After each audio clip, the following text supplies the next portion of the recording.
Propiedad intelectual en imagen con Héctor González Berlanga.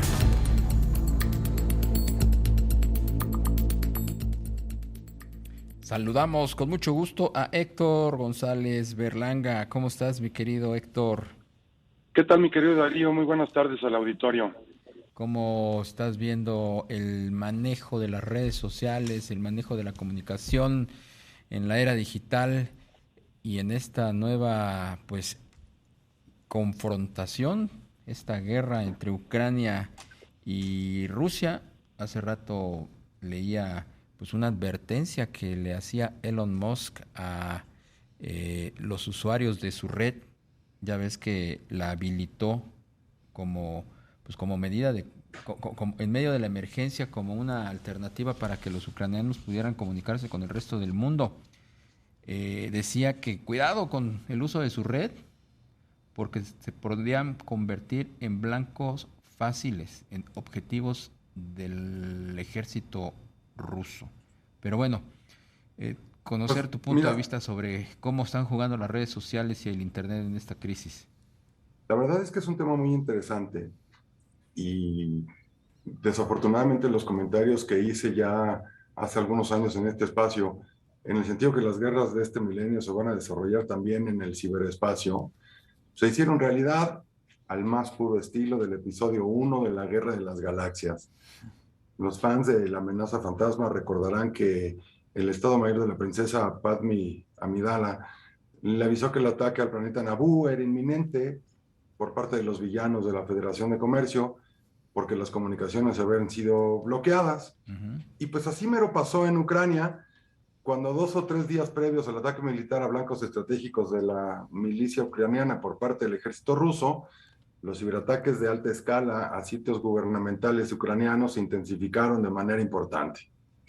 Los sitios del Parlamento y de la Agencia de Seguridad ucranianos, entre otros sitios gubernamentales importantes que habían comenzado a ser atacados desde el mes de noviembre del año pasado, quedaron inutilizados en los días previos al comienzo del ataque militar, cuando subieron precisamente de tono las tendencias, las tensiones entre los dos bandos. Mira, la realidad del asunto es que desde tiempos inmemoriales, una de las armas más efectivas en la guerra es la desinformación, que ha sido utilizada con gran éxito para engañar al enemigo, bien sea para que sobre la información falsa que se les filtra, el contrario fije una estrategia de defensa o de ataque que será fallida, o bien para crear pánico y desconcierto entre la población, o quizás las dos. Este es un tema de gran trascendencia, especialmente si tomamos en cuenta que en los últimos años los sucesos de todo tipo que acontecen en nuestro mundo actual se reportan más rápido en las redes sociales que en los medios tradicionales de comunicación. Las noticias falsas, que sin ninguna consideración de los derechos autorales que tienen y que deben de ser respetados, fluyen en las redes sociales, afectan gravemente tanto a las plataformas que proveen el servicio de las propias redes sociales como a los usuarios, desde luego a los desarrolladores y a quienes están generando el contenido. Sin entrar en el escabroso tema de quién es el bueno y quién es el malo de la película, me limitaré a decir que en este lado del mundo, sin duda, estamos más influenciados por las noticias que fluyen a través de las redes occidentales, que no necesariamente reflejan ni el sentimiento de las redes sociales rusas, ni tampoco la realidad que se vive de ese lado del mundo. Una de las realidades absolutas de esta guerra es que sus nefastas consecuencias en el ánimo de las poblaciones mantendrá polarizadas a las poblaciones y apoyadores de ambos bandos durante muchísimos años. Y lo peor del caso es que las atrocidades que seguramente ambos bandos cometerán durante el conflicto van a ser desmentidas en las redes sociales argumentando que son fake news. Ya vimos aquellos gentes que pensaban que de verdad la guerra, la Tierra no era redonda, sino que es cuadrada y babosadas de este tamaño, ¿no? Nada más para darnos un quemón del poder que tienen las redes sociales, se estima que Twitter cuenta con aproximadamente 1.3 billones de cuentas registradas, en donde 330 millones son usuarios activos y que por el tiempo que pasan navegando son presa fácil de mucha información que no necesariamente es real. Hay una empresa que acaba de emitir, esta empresa estatista Digital Economy Compass, en donde dice que el tiempo medio empleado en 2021 por los internautas en las redes sociales a nivel mundial fue de 142 minutos. Es decir, que el internauta promedio pasa un poco más de 2 horas y media pegado al día a las redes. En los días previos a la invasión del Ejército Rojo sobre Ucrania, los internautas de ambos bandos reportaron que Twitter había bloqueado sus cuentas luego de compartir imágenes y videos de la zona de tensión entre ambos países. Ni tarda ni perezosa, Elizabeth Busby, portador de Twitter, respondió diciendo que se trataba de un error y que no se trataba de ningún intento de sabotaje. Desde luego, Twitter defendió el bloqueo de las cuentas, argumentando que las cuentas no pueden compartir información que haya sido alterada, manipulada o fabricada de manera significativa. No es de sorprender que las redes sociales, especialmente Twitter, estén en el centro del huracán, porque como lo mencioné al inicio del comentario, la información fluye minuto a minuto y no es posible determinar si la información que circula es falsa o no. De ahí que la desinformación se convierte en un arma muy poderosa para la guerra, así como también la información real es una gran herramienta para lograr la paz. Hay una información muy interesante que publicó Roberto Ricosa, vicepresidente para América Latina de la empresa F5 Networks, que es una empresa enfocada en los aspectos de seguridad informática, en un comunicado que emitió esta semana. Y lo voy a citar textualmente. Dice, hablar de guerra cibernética podría ser algo aventurado.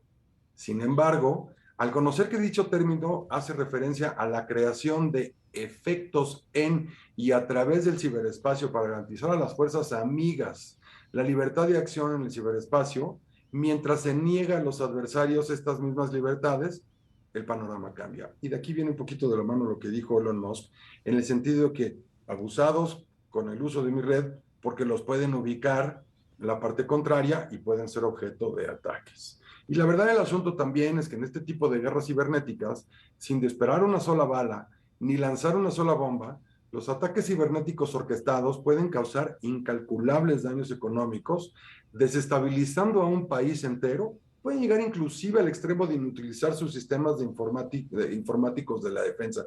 No me quiero ni siquiera imaginar que en esta guerra, que en un ataque simulado tal cual sucedió en la película Juegos de Guerra, se desate un holocausto nuclear.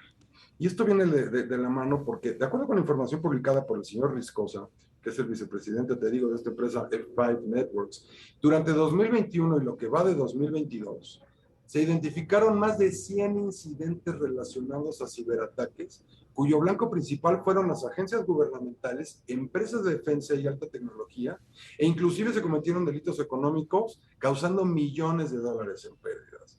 Yo no lo sabía, pero en 2010 fue el primer ataque documentado en contra de un blanco estratégico. La planta nuclear iraní Natanz sufrió el ataque de un software malicioso Stuxnet, que detuvo completamente la operación de la planta al dañar los motores de las centrifugadoras de uranio, deshabilitando 1,000 centrifugadoras.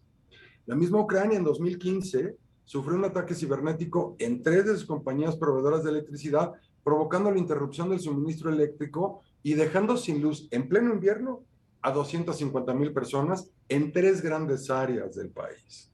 Yo coincido al 100% con el señor Riscosa, en el sentido que mientras más se acelera la transformación digital, más se abren las posibilidades de pérdidas de información si no se cuenta con una estrategia clara de seguridad. Ya para cerrar el comentario, ratifico esto que ha girado mucho también en las redes sociales.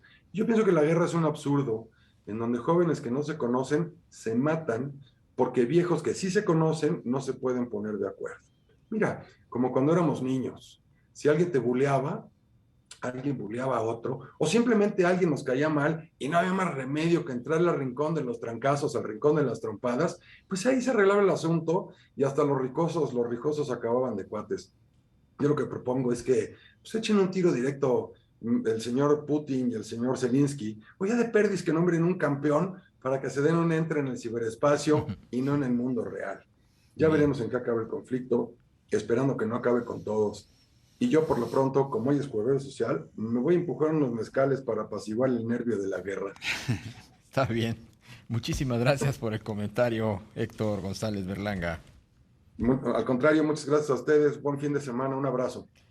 Otro para ti.